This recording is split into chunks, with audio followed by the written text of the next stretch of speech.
2018 সালে হামে আক্রান্ত হয়ে চিরতরে অন্ধ হয়ে যান দিনমজুর গোলাম মোস্তফা। অন্ধ হয়েও কারো কাছে হাত না পেতে কয়েক প্যাকেট পপকর্ন আর বাদাম নিয়ে পথে নামেন এই লড়াকু যোদ্ধা।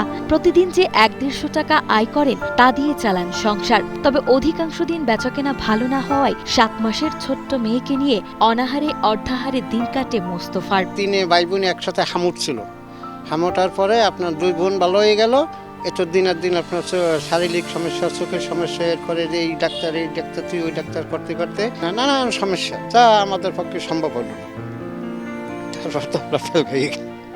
খুলনা শহরের উপকণ্ঠ হরিণটানায় বেড়ে ওঠা মোস্তফার অভাবের কারণে ছোটবেলায় লেখাপড়া বাদ দিয়ে দিনমজুরি শুরু করেন তিনি। কষ্টের উপার্জনে পরিবারের অভাব না ঘুচলেও জীবনে ছিল শান্তি। তবে 8 বছর আগে থেমে যায় সব। শুরুতে হাম, তারপরেই প্রচন্ড জ্বর, সাথে শুরু হয় মাথায় তীব্র যন্ত্রণা। এরপরে খুলনা থেকে ঢাকা, এমনকি ভারতে গিয়েও চিকিৎসা করান গোলাম মোস্তফা। তবে ভারতীয় ডাক্তার জানান 2 বছর সেখানে থেকে চিকিৎসা করতে হবে এবং তার জন্য প্রয়োজন 8 থেকে 10 লাখ টাকা, যা দিনমজুর গোলাম মোস্তফার পক্ষে জোগাড় করা সম্ভব হয় না। ফলে চিকিৎসার অভাবে ধীরে ধীরে নিভে যায় তার চোখের আলো। আমার বাপ স্ট্রোক করছিল, তখন আর কি আমার বেশ অভাবে ছিল। আমাকে এমনও সময় গেছে, ওই সময় আমি সুস্থ ছিলাম, যে সারাদিন পরে রাত্রিবেলাও রান্না বাড়া করে খাওয়া লাগছে, এরকম অভাব ছিল ওই টাইমটা।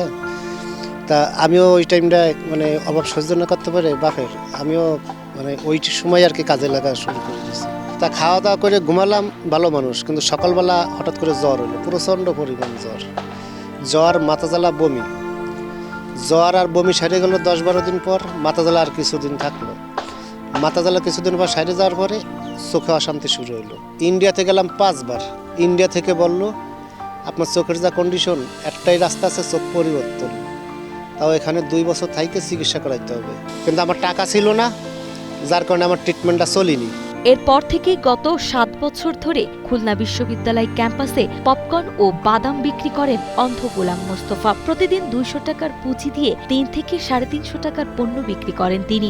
লাভের সামান্য টাকাতেই চাল ডাল কিনে চলে 3 জনের সংসার। বাড়িতে স্ত্রী মরিয়ম বেগম সযত্নে এসব পণ্য তৈরি করে দিয়ে জীবনযুদ্ধে স্বামীর পাশে দাঁড়ান রোজ। আমার পুঁজি ছিল না, তারপর আমার বউ বলল যে তুমি অল্প পুঁজিতে মাত্র 500 টাকা ওই টাইমটা আমার কাছে আমার বউ আমার পুঁজি দিছিল। সেই 500 টাকা নিয়ে আমি এই ব্যবসায় নামলাম। তো ব্যবসা করে ওই মাধ্যমে যেটুকু হয় সেটুকু দিয়ে চলা হয় লাগে, কষ্ট হয়, একটু কষ্ট করে চলা লাগে। সব সময় জন্য এই টাইমটা আসে, আইসা এই খই গুনাতে বেঁচে।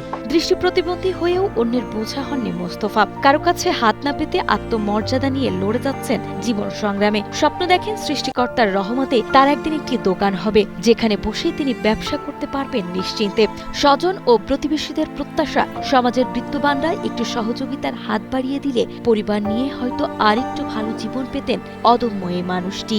আমার একটা যদি দোকান দেওয়া হয়, বুঝছেন, তাইলে আমার জন্য ভালো হয়। এক জায়গায় বসে আমার বউ আমার পাশে থাকলো, সে হেল্প করলো, এইটাই।